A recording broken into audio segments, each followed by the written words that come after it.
What's going on, everybody? My name is Mr. Leong, and welcome back to a channel update. One quarter, get it?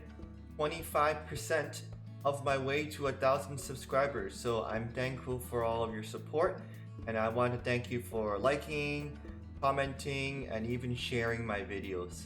Now, you may notice something a little bit different for my channel. If you look down here, my channel name's a little bit different. I'm still Business Basics, but the channel name is going to be Business Basics with Mr. Leong.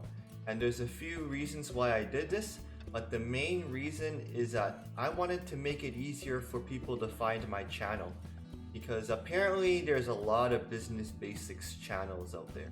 So if many of you didn't know, I'm a high school teacher, so when fall comes around, I'm going to be back in the classroom. So I was pretty lucky to have this summer off, and I'm relaxing, watching hockey.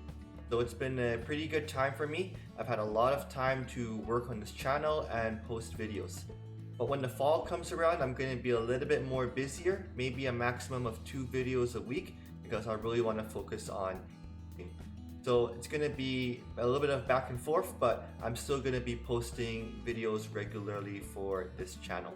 As a show of appreciation, I just wanted to give a shout out to some comments that I really liked on my videos, and just a quick thank you for watching my videos, and I hope that you'll continue to subscribe and to watch the videos I post. I've got a lot more content coming, so I hope you enjoy. So let's begin the shout out.